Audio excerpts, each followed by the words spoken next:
Au nom du Père, du Fils et du Saint-Esprit, ainsi soit notre Père qui es aux cieux, que ton nom soit sanctifié, que ton règne vienne, que ta volonté soit faite sur la terre comme au ciel. Donne-nous aujourd'hui notre pain de ce jour.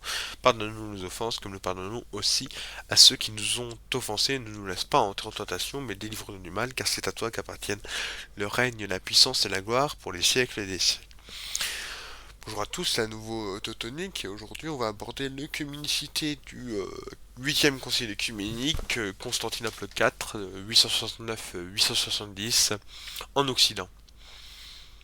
Alors on va pas trop étudier les décisions ou l'histoire de ce concile, mais ce qu'il faut se retenir, c'est que il y avait un patriarche, Ignace de Constantinople, qui avait été déposé par l'empereur Michel III, si je ne m'abuse pas, et il a imposé Photios comme patriarche. Photios qui était alors laïque. Et donc ça divise l'église byzantine et à un moment donné Ignace est restauré et ce concile est là pour confirmer l'invalidité de l'élection de Photios la légitimité du patriarcat d'Ignace. Et donc ce concile il confirma donc l'invalidité de l'élection de Photios comme dit et est imposé au père conciliaire la signature du Libellus Fidei d'Adrien II qui est en gros une reprise de la formule d'Hormisdas. Ce concile, il confirma le deuxième concile œcuménique de Nicée, donc septième œcuménique, et il condamna les derniers iconoclastes. Il condamna la doctrine qui sépare âme et esprit, parce que il y avait une doctrine faussement attribuée à Photios, qui disait que l'être humain est divisé entre corps, âme et esprit, et que l'esprit était une faculté indépendante de l'âme. Donc ça, c'est une hérésie qui a été condamnée par ce concile. Il interdit aussi la promotion des laïcs à l'épiscopat, ainsi que l'intervention des princes dans la nomination des évêques. Ensuite, il condamna les offenses faites aux patriarches légitimes. Alors quelques précisions sur le concile. Le concile, il s'autodéfinit comme œcuménique. Le traducteur des actes en latin, donc Anastase le bibliothécaire, le considère comme tel. Les 5 patriarches dans la Bantarchie furent représentés. Alors, Adrien II de Rome, évidemment, par les évêques Donadosti et Étienne, avec le diacre Marin. Ignace de Constantinople était présent au concile, avec une centaine d'évêques du patriarcat de Constantinople. Michel Ier d'Alexandrie, il était représenté par le diacre Joseph. Antioche par l'évêque Thomas de Tyr, mais le patriarcat il était alors vacant, donc c'était un métropolite quelconque, si j'ose dire. Théodose de Jérusalem, il a été représenté par Élie, diacre et Syncelle. Alors, quelques précisions sur la vidéo, je me repose essentiellement sur les travaux de Dvornik et de Grumel. Je n'étudie que la réception de ce concile en Occident. Il ne s'agit pas d'une défense complète de son œcuménicité, mais expliquer d'un point de vue catholique les difficultés de sa réception tout en maintenant celle-ci. Or, par principe, nous ne reconnaissons pas le conciliarisme comme ecclésiologie, mais tout ce qui a été dit sur l'ecclésiologie par les 21 conciles et quelques autres. Nous présupposons donc que les décrets pontificaux sont ce qui donne la force au concile et que la volonté pontificale détermine l'agenda du concile.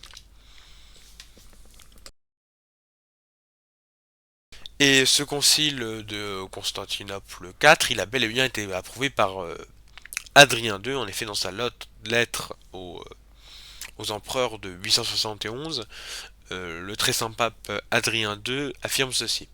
De ces très humbles ordonnances que notre prédécesseur de mémoire apostolique, le pape Nicolas, auparavant promulgué de manière salutaire, que nous-mêmes avons ultérieurement mise par voie de dispense, nous ne écarterons par aucune manière ou changement, ni nous dévierons en aucune manière ni à droite ni à gauche, car elles ont toutes été approuvées depuis longtemps par l'Église, tandis que le récent concile œcuménique a décrété qu'elles doivent être préservées intactes. Donc ça fait référence au canon 2 du concile de Constantinople IV.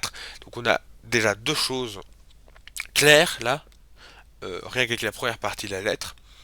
C'est que Adrien II considère le concile de Constantinople IV comme œcuménique, qu'il a eu accès aux actes, qu'elle fait référence au canon 2, qui maintient les ordonnances du pape Nicolas et Adrien II. Donc ça ne fait pas de doute qu'il a eu accès, si ce n'est aux actes, au moins au canon, qui laisse ce qui laisse entendre qu'il a eu accès à l'ensemble des décisions et des actes, donc que le pape Adrien II a bien sanctifié ce concile et il a bien considéré ce concile comme œcuménique et valide. Alors, ensuite, le pape Adrien II dit ceci.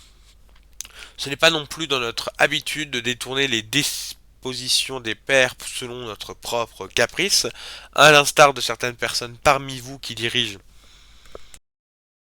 le gouvernement suprême des affaires de l'Église et qui citent les canons des conciles et les décrets du siège apostolique lorsqu'ils veulent nuire à autrui ou se favoriser eux-mêmes, tout en réduisant ces mêmes règles au silence lorsque, si cela arrive, elles sont invoquées contre eux ou en faveur d'autres. Donc la deuxième partie de la lettre, il y a une défense en fait du droit canonique, c'est-à-dire les règles, elles sont les mêmes pour tous, grosso modo, et le siège apostolique, il a l'autorité pour décréter des canons, et faut pas se plaindre quand ces canons sont à l'encontre de certains. Saint Hincmar de Reims, donc archevêque de Reims, il témoigne aussi que le pape a bel et bien reçu ce concile comme œcuménique, notamment dans les annales de Saint-Bertin. Et après avoir convoqué un synode qu'ils appelèrent le 8e concile œcuménique, ceux qui s'y réunirent apaisèrent le schisme né de la déposition d'Ignace et de l'ordination de Photius. En anathématisant Photius et en rétablissant Ignace, dans ce synode, ils établirent des décisions concernant la vénération des images, différemment de ce que les docteurs orthodoxes avaient précédemment défini, favorisant le pape de Rome, qui approuva leurs souhaits concernant la vénération des images. Ils adoptèrent également certaines mesures contraires aux anciens canons, et même à leur propre synode, comme quiconque lira ce synode pourra clairement le constater. Ici, Saint Igmar de Reims, il s'oppose en fait à l'iconodoulie de Constantinople IV, qui est également maintenue. Pourquoi? Parce qu'il défend la thèse franque du synode de Francfort. Voilà, c'est une thèse légèrement différente de celle de Nicée II, qui est vraiment totalement en faveur de la vénération des images, là où le Francfort est un peu plus modéré. Donc il considère que Constantinople IV, qui confirme à nouveau Nicée II, eh ben, n'est pas vraiment œcuménite. Mais il précise bien que ça a été approuvé par le pape. Donc Adrien II a bel et bien reçu ce concile comme étant œcuménique. Ensuite, le pape Jean VIII, dans sa lettre aux Napolitains, aux Salernitains et aux Amalfitains, en 875, il affirme ceci. En outre, comme nous croyons parler à des fidèles et à ceux qui connaissent le mystère du christianisme, évitant de nous étendre trop longuement dans nos propos à travers les témoignages des Saintes Écritures, nous adressons à votre dilection Donat, vénérable évêque, dont la louange a été proclamée dans le Saint 8e synode, ainsi que Gênes, pieux prêtre, fidèle et cher conseiller à nos yeux. Ici c'est clair, en 875, Jean VIII parle du concile de Constantinople IV, 869-870, comme étant œcuménique. Car Donat, en fait, c'est l'un des légats d'Adrien II, donc il faut considérer pleinement ce concile comme, comme œcuménique en 875. Alors ensuite, nous allons étudier le cas du concile photien de 879-880. Ça fera l'objet d'une vidéo à part, hein, c'est relation avec Constantinople 869.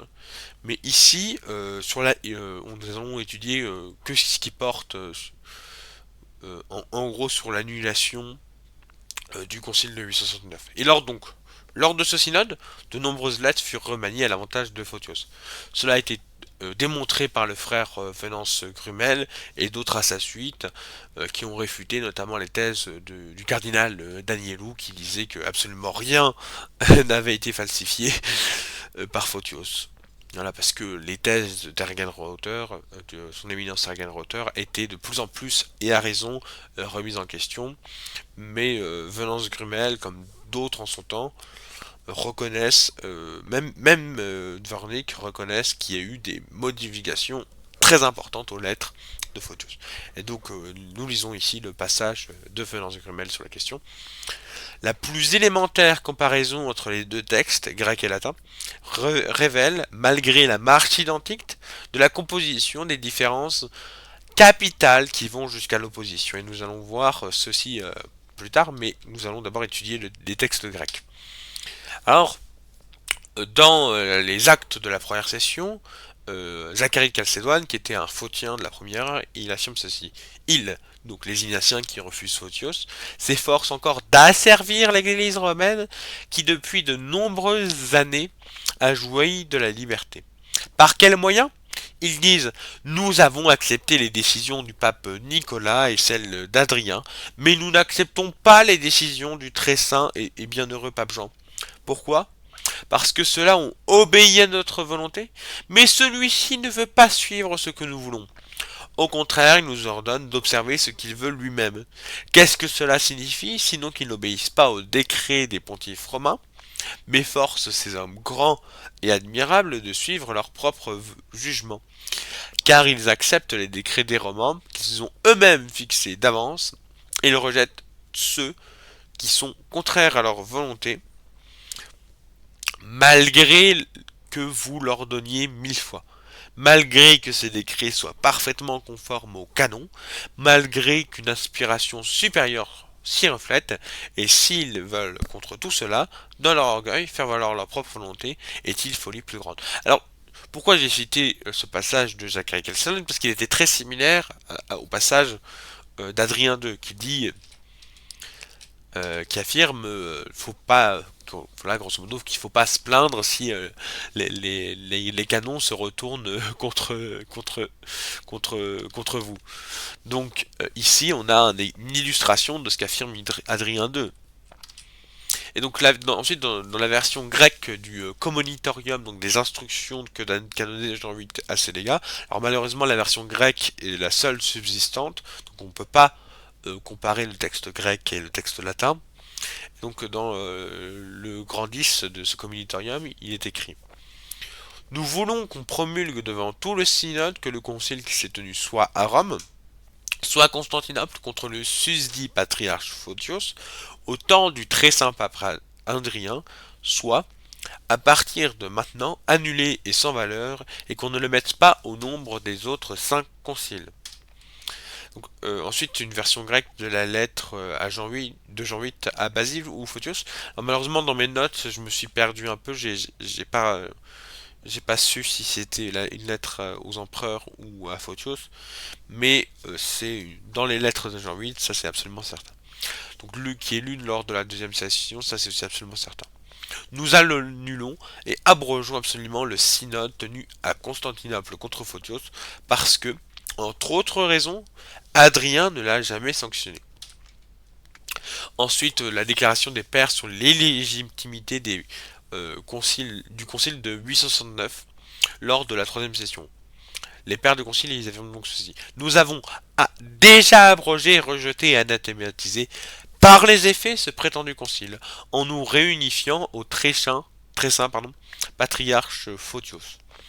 Élie de Martyropolis et Élie, légat de Jérusalem, ils disent: et comment peut-on appeler concile ce qui a rempli l'église de tant de schismes, où les députés des Sarrasins ont été assis comme juges, qui a osé faire le contraire de tous les conciles, qui a condamné les innocents sans examiner, et a renversé toutes les lois ecclésiastiques et civiles. C'est pour cela que les saints sièges d'Orient en ont cassé et anathématisé les actes. Alors il y a plusieurs choses à dire. Contrairement à ce qu'indique la lettre grecque de Jean VIII, si, Adrien II, c'est Adrien II lui-même et Ingemar de Reims a bien confirmé le concile comme œcuménique.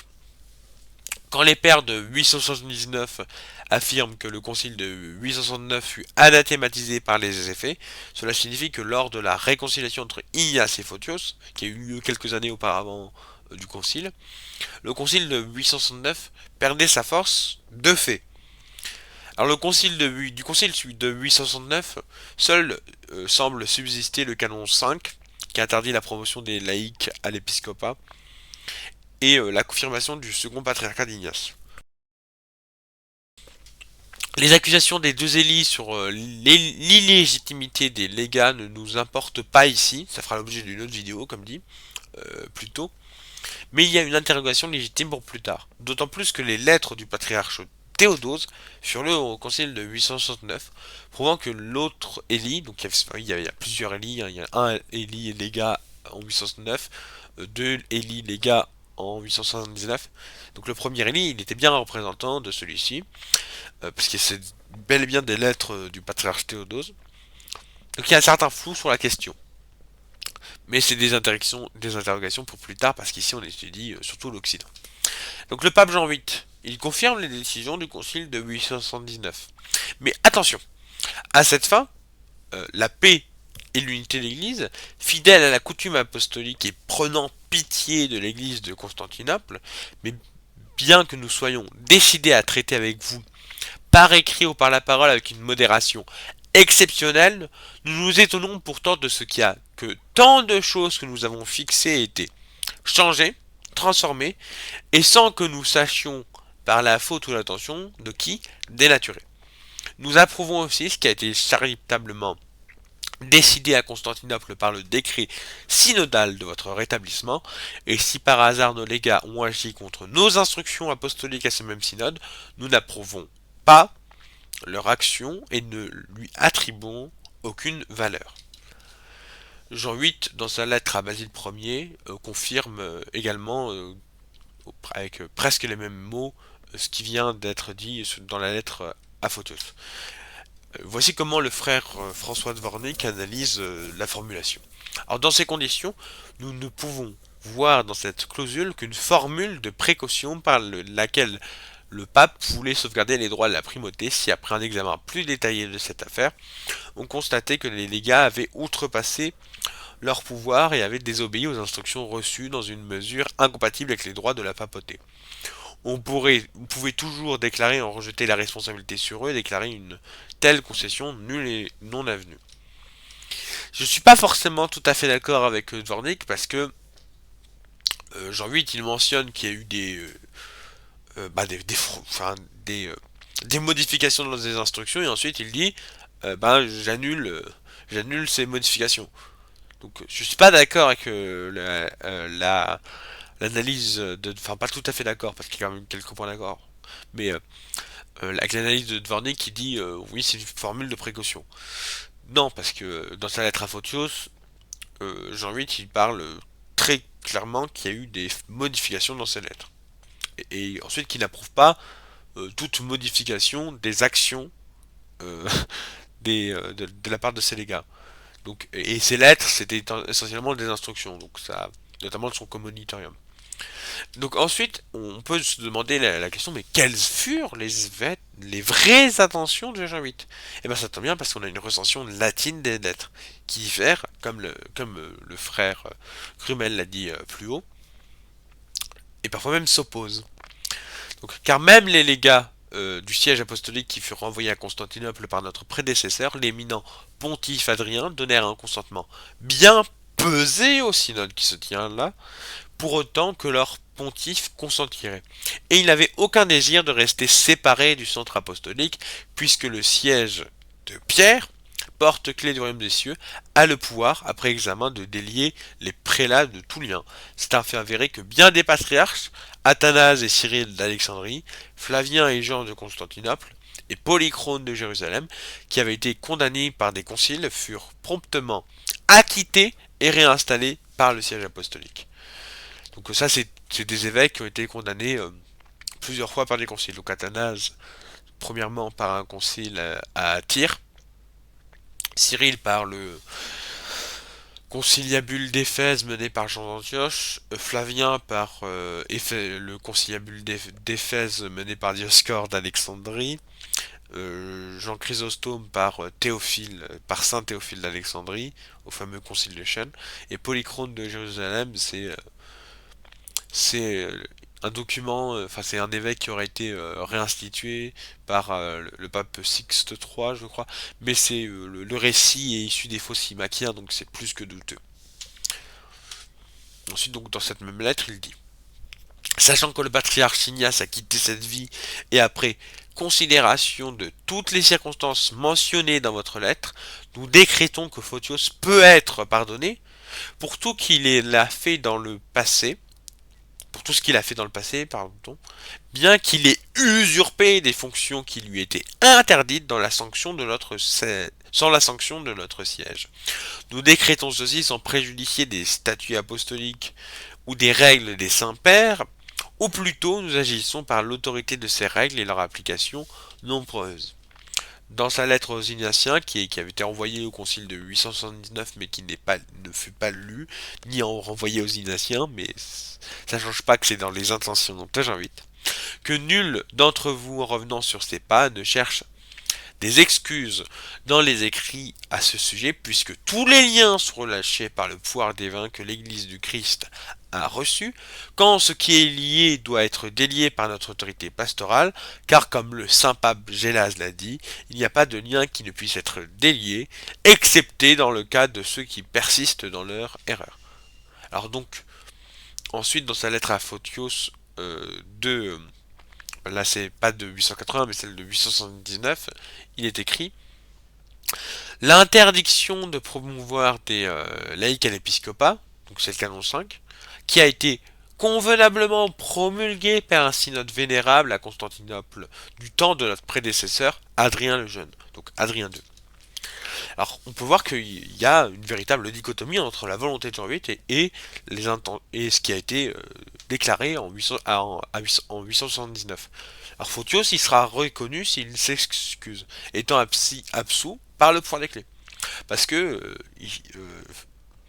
Photios il est décrit comme lié par le pouvoir des clés.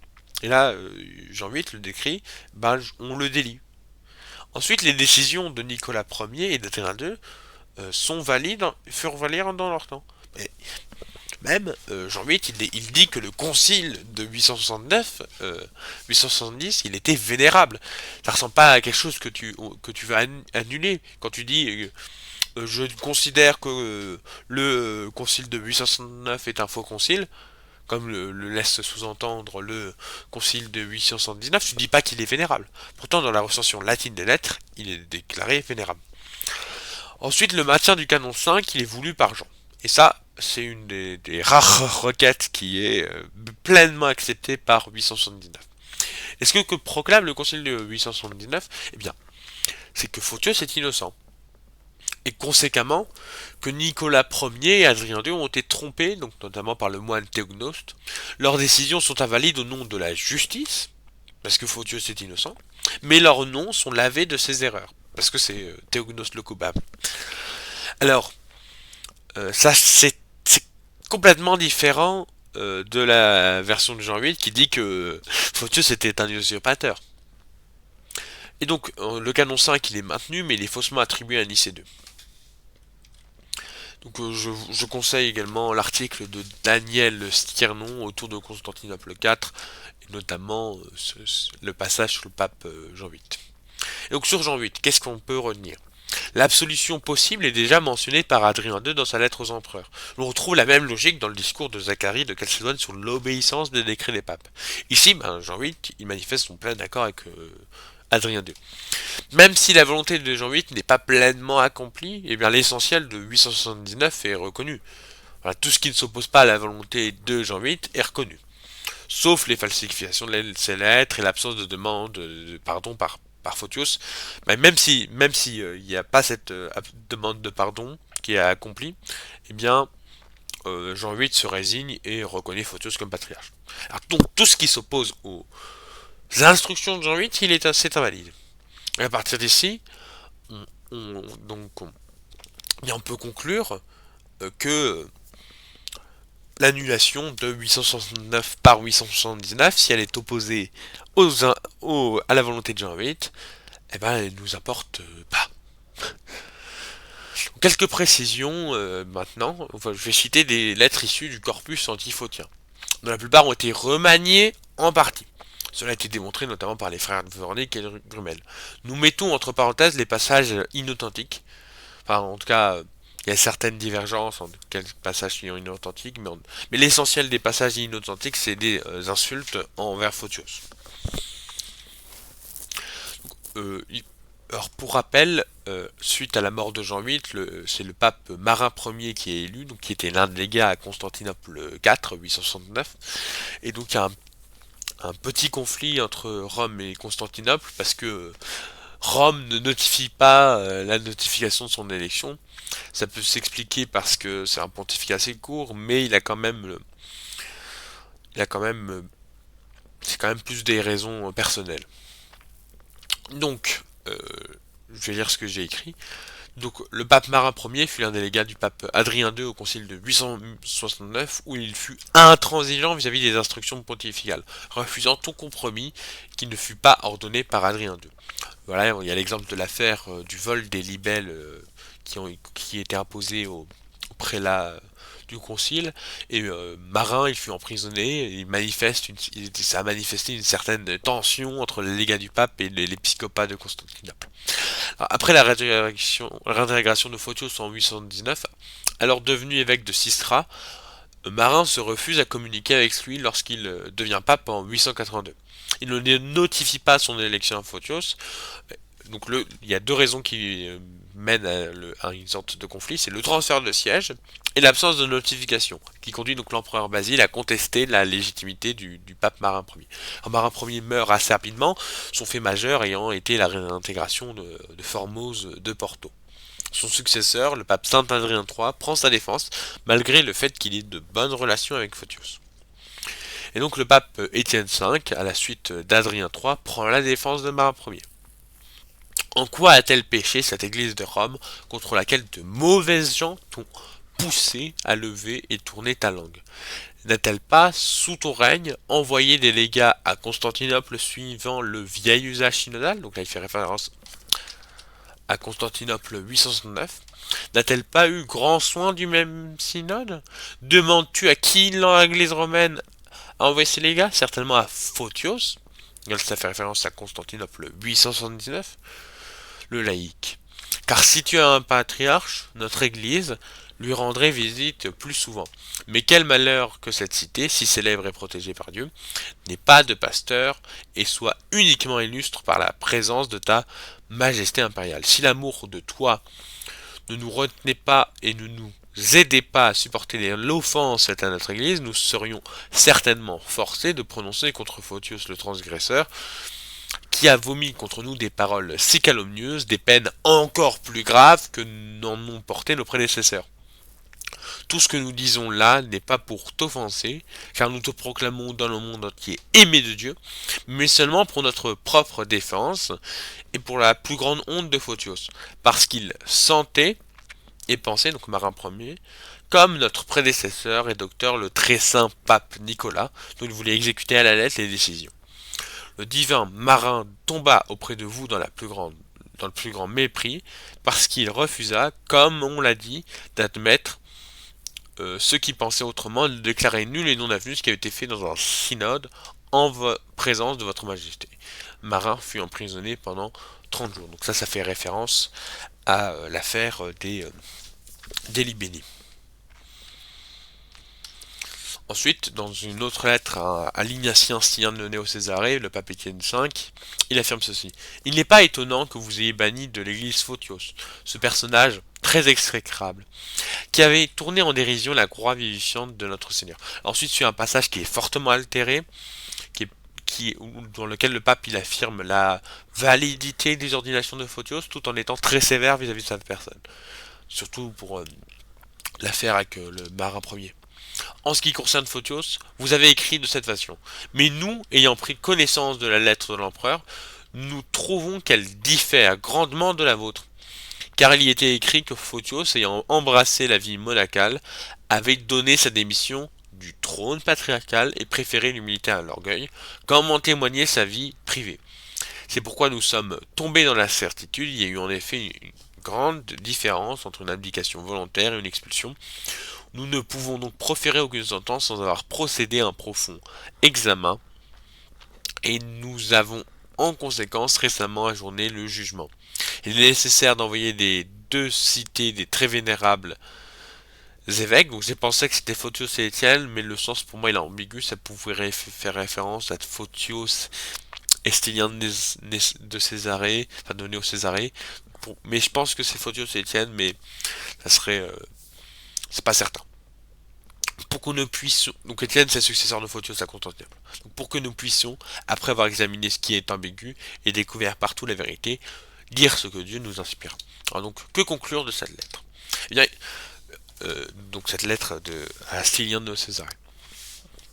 Il n'est pas étonnant que Photios soit rejeté par Stilien de Césarée, puisqu'il a été précédemment condamné par Rome. Photios a été euh, alors, validement ordonné, mais pas licitement, c'est tout le sens de la croix qui aurait été blasphémée par lui, validement ordonné, mais illicitement, du temps du patriarcat d'Ignace. Il est donc pas nécessaire de réordonner lui ou ceux qu'il a ordonnés, ou de les recevoir comme des laïcs, contrairement à ce que demande Stilien de Césarée. L'abdication du patriarcat de Photios pourrait être anticanonique. Conséquemment, Photios était canoniquement patriarche. Les différences sur le rapport de la déposition de Photios entre la version de Stilien et celle des empereurs est notée. La lettre est critique envers Photios, la raison principale étant ses accusations à l'encontre du pape Marin Ier, comme cela est manifesté par la réponse de Stilien, d'ailleurs. Pour autant, ça ne signifie pas qu'il y a eu un schisme, juste qu'il y avait des tensions entre Rome et Constantinople, et que Rome était encore proche des milieux ignatiens, en raison de l'affaire Sumara, ainsi que les vieilles rivalités qui sont toujours présentes. Ensuite, le pape Formose, il affirme ceci. Mais veillez à ce qu'avant tout la sentence concernant Photios, le transgresseur et le violateur de la loi, sentence prononcée synodiquement par nos prédécesseurs, les pontifes œcuméniques, et confirmée en outre par notre humilité, demeure à jamais ferme et inchangée. Ça fait référence évidemment au canon du concile de 869. Quant à ceux qui ont été ordonnés par Photios, nous avons prononcé une sentence clémente. Ils auront à présenter les libelli en reconnaissant qu'ils ont péché et à demander pardon par la pénitence en promettant de ne jamais retomber dans ce péché. Lorsqu'ils ont été reçus par nous et par ta révérence dans la communion des fidèles, en tant que laïcs, le scandale aurait disparu. Alors donc, que conclure? Qu'est-ce que veut Formose ici? Il y a une reconnaissance du concile de 863 à Rome, de celui de 869 à Rome et de celui de Constantinople de la même année. Une reconnaissance du libellus fidei d'Adrien II et des mesures prises à Constantinople 869 contre ceux ordonnés lors du premier patriarcat de Photios. Cette solution, elle est en apparence conciliante, ça reconnaît 869 et 879. Mais elle ne satisfait personne. Et provoque, parce que les Ignatiens veulent absolument rien avoir à faire avec Photios, et les Photiens, ils disent, mais non, Photios a été pleinement réintégré, il n'y a aucune raison de considérer les anciens clercs ordonnés par Photios comme étant des laïcs. Mais du coup, ça provoque des difficultés avec l'église byzantine, sans schisme officiel. D'après Dvornik, j'ai vu que Grumel était en désaccord sur la question, mais Dvornik l'a influencé par la suite. Donc, le concile de Ravenne, une des raisons pour laquelle je suis plus en accord avec Dvornik sur la question, c'est le concile de Ravenne de 898, où ça proclame que l'église de Constantinople a approuvé l'ordination de Formose, et est resté fidèlement dans la paix du Seigneur. C'est-à-dire qu'il n'y a pas de schisme avec Formose et Constantinople, ça c'est ce qu'affirme Jean IX au concile de Ravenne de 898. Et justement, Jean IX, il dit ceci. À cause de cela, nous voulons que les décisions de nos très saints prédécesseurs soient observées, même maintenant, dans le même ordre et sans changement.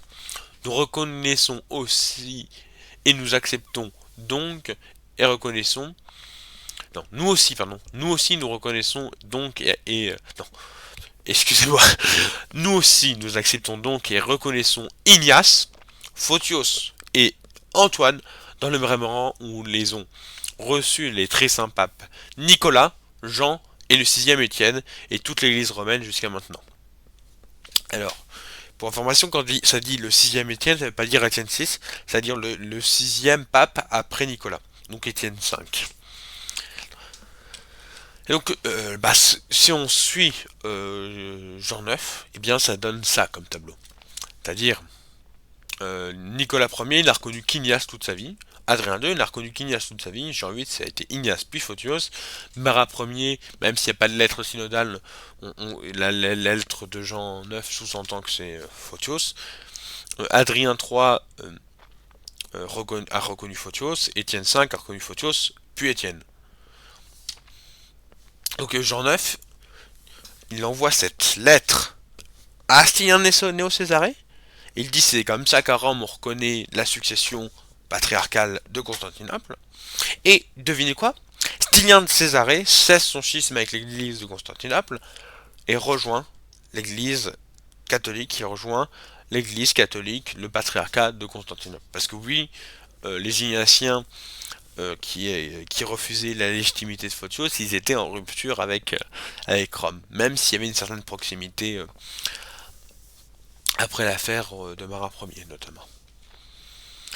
Et donc voilà, c'est ce que j'ai dit. Voilà, c'est que les décisions de Nicolas Ier et de ses successeurs jusqu'à Étienne V sont confirmées. Voilà. Mais précision, la proposition de Formose, elle est exclue de la formulation, alors que c'est le premier pape à reconnaître Antoine. Donc il n'est pas nécessaire de considérer les clercs du premier patriarcat de Photios comme schismatiques, contrairement à ce qu'avait fait Formose. Et donc là, sur la réconciliation de Stilien de Néo-Césarée, qui revient à l'Église grâce à Jean IX, eh bien, le patriarche Nicolas le Mystique, il écrit un peu sur ça, notamment dans sa lettre 75. Et de nouveau, au temps de l'empereur Léon, vous savez que quand Mapas s'était réconcilié et ceux qui étaient avec lui, quand ils se furent réunis avec l'Église, et quand une paix profonde régnait, Salonique et Tauromenium furent perdus. Donc, grosso modo, ce qui se passe, c'est que cette succession patriarcale, elle permet de mettre fin à un schisme dans l'Église catholique. Donc, on ne peut pas dire oui, les décisions de 869 et du pape Nicolas, elles sont invalides, c'était déconciliable. Bah non, ça permet de mettre fin à un schisme. Je pense pas qu'on puisse dire oui, les décisions d'Éphèse 2, elles sont valides si elles permettent de mettre fin à un schisme. Non, non, non. Voilà, on va pas commencer à reconnaître la validité d'Éphèse 2 pour mettre fin à un schisme. Bah non. Donc, conséquemment, ça m'apparaît difficile de considérer, même si on affirme que tout 869 a été annulé, ça m'apparaît difficile de considérer 869 comme étant inconciliable, au même titre qu'Éphèse 2, parce que la confirmation de 869 a permis de mettre fin à un schisme. Donc, ensuite, le pape Serge III, il affirme ceci. Donc, en étant rapporté par Hervé de Reims. Donc, comme le Saint-Siège apostolique nous a fait savoir que les erreurs et les blasphèmes contre le Saint-Esprit prononcés dans l'Orient par un certain Photios sont encore répandus. Donc là, on voit bien qu'il y a quand même un éloignement entre Rome et Constantinople sur la question du filioque.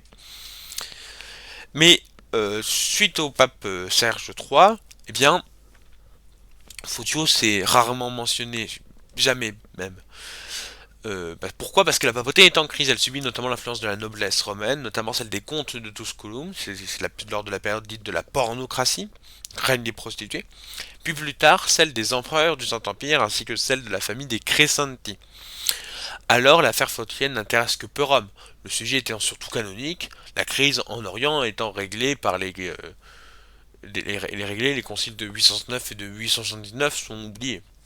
Les développements de la vie monastique, de l'abbaye de Cluny et des évêchés du Saint-Empire éloignent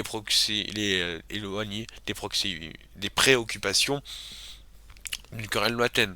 Voilà, l'Occident, excusez-moi, il y a quand même une crise vis-à-vis de la vie ecclésiastique en Occident, une crise de la papauté, et il y a des réformes, voilà, des réformes monastiques, l'abbaye de Cluny, elle ne connaissait même pas Photios.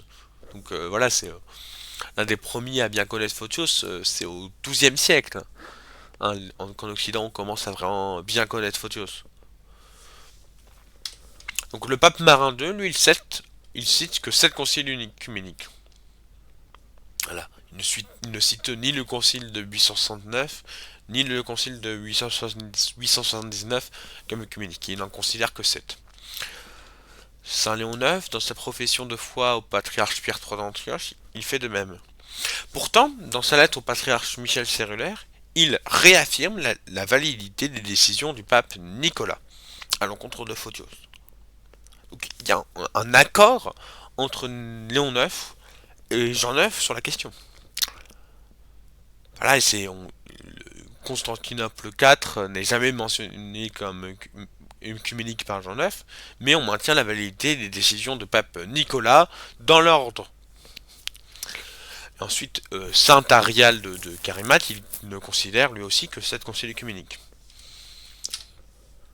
Et avec la réforme grégorienne, eh bien, il y a un regain du concile de 869, notamment en raison de trois canons, les canons 18, 21 et 22, qui gère les relations entre l'Église et le pouvoir séculier. Et en pleine réforme grégorienne, c'est quelque chose que les canonistes aiment énormément. Là, notamment en raison des conflits aussi avec l'Empire.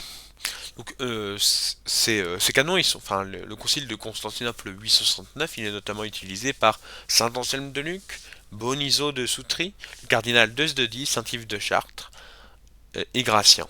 A noter que les trois derniers utilisent également 879.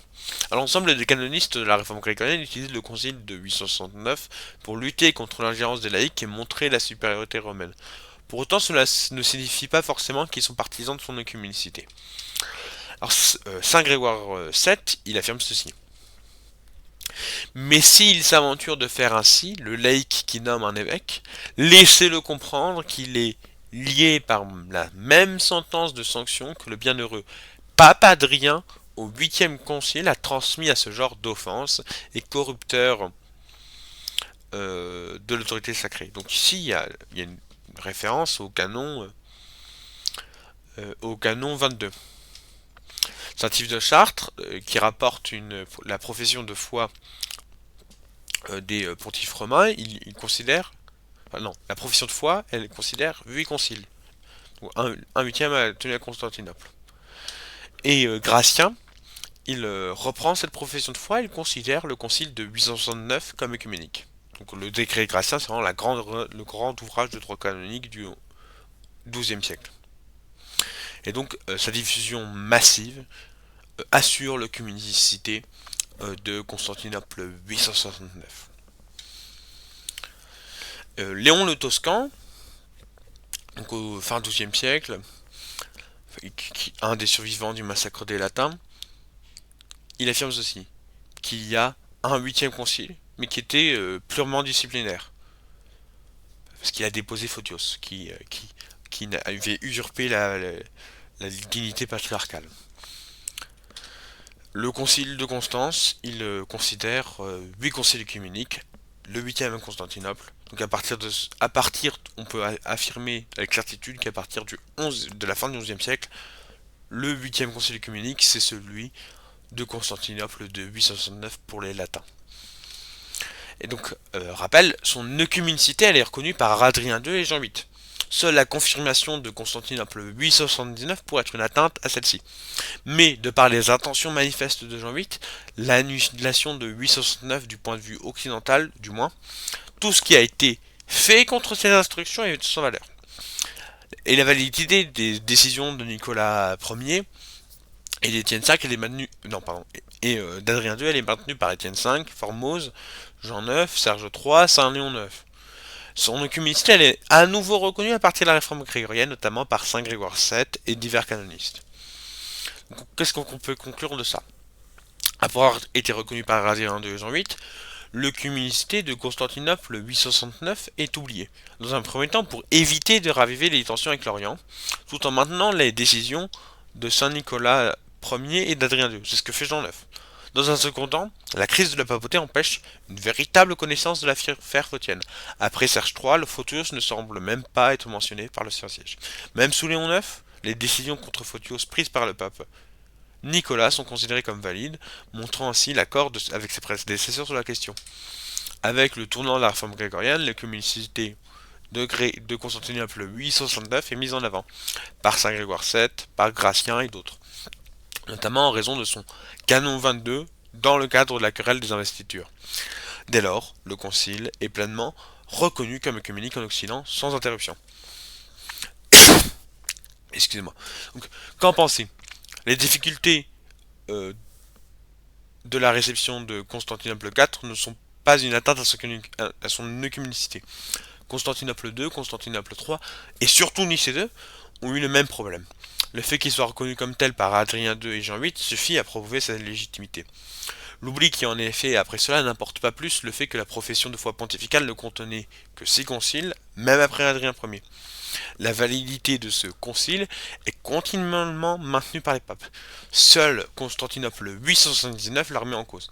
Il serait faux de considérer euh, Constantinople 809 comme un brigandage, parce que ce qu'il y en est au Césarée, ça valide le fait qu'il revienne à l'Église, ça repose sur la confirmation par Jean IX des décisions de Nicolas Ier. Donc ces décisions, elles sont maintenues par les successeurs de Jean VIII, qui reconnaissent pourtant la légitimité du patriarcat de Photios. Pardon.